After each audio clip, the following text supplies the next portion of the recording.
Түркістандық қарапайым көлік жүргізушісі Нәлпән Мырзақұлов экзотикалық елдерде ғана кездесетін түйе құстың екі түрін өсіріп жатыр.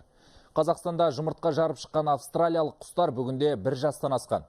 Фермер енді етті көп беретін африкалық түйе құстың балапандарын да алып келіпті. Оның бір-екеуін мініп жүруге үйретпек. Осылайша отандық туризмге өзіндік үлесін қоспақ ниетте. Шаруа енді құстардың санын көбейтіп, еті мен терісін де кәдеге жаратқысы келеді.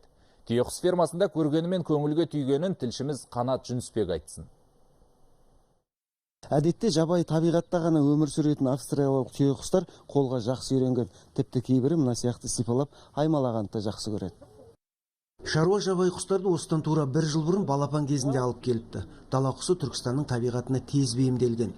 Жаратылысынан ерекше болып келетін түйе құстар таң атып келе жатқанда және тамақтанып болғаннан кейін жүгіріп ойнағанды ұнатады екен. Сондықтан оларға қолайлы болу үшін ат шаптырым жер қоршалған.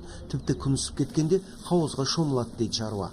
Жерсінеді, бұл біздің неге Түркістанға жерсінеді. Бұл ауа райына нағыз өз жерсінеді бұлар. Нағыз осындай жерлерде өсетін жер. Африкада да бұдан шамалы енді ыстықты болмаса осындай жер ғой.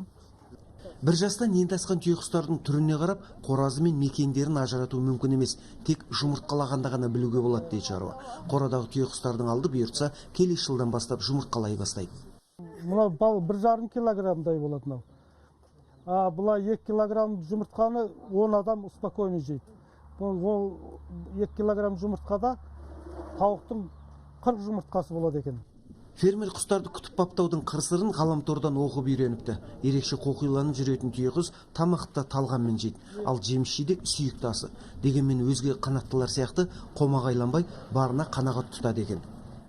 Бұлардың несі жеміс жидекті жақсы көреді ғой. Қанша дегенмен қауындарымыздың жемістерін піскен кезі, содан мына түйе құстарға әкеп турап береміз дарбыздан.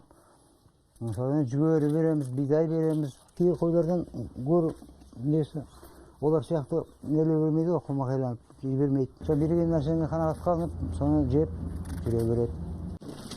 Денесі ірі болғанмен түйе құстар балапан кезінде нәзік келеді. Жұмыртқа жарып шыққан соң аптаға дейін жем жемейді екен. Сондықтан 2-3 ай күтімі жақсы болу керек. Өскен соң өзіне төніп тұрған қауіпті сескеніп, басын құмға тығып алатын құс ит пен мысықты да жанына жуытпайды дейді шаруа. Жуырда африкалық түйе құстың тағы 15 балапанын алып келіпті. Өскенде бойы 3 метр, салмағы 150 келіге дейін жететін сирақты құсты болашақта мініп жүруге де үйретпек ойы бар. Туған туысқандар келеді, ағайын жұрт келеді. Солардың балдары мініп, мына жерде жүргенге соны үйретіп қояйын деп отырмын, 1-2 жүйені. Кесененің айналасында апарып қойса да болады, агарда сол жерде туристер келеді, көреді. Шетелдерде бар ғой, паркке бір жерге барсаң, осы қойып қойған, үстіне мінесін, жұмыртқасын қойып қойған, ұстап, үстіне мініп, суретке түсіп, неға батыр. Память ретінде әрі интересный, бұл қызық. Түйе құстың етіне қай кезде де сұраныс көп, терісінен аяқ киім тігуге болады екен. Оның сапасы қолтырауының былғарысынан кем емес. Сондықтан болашақта құстың санын көбейтіп, еті мен терісін кәдеге жаратсам дейді шаруа. Қанат Жүнісбек, Нұрмахан Бекмұрат, Оңтүстік Қазақстан облысынан Хабар 24.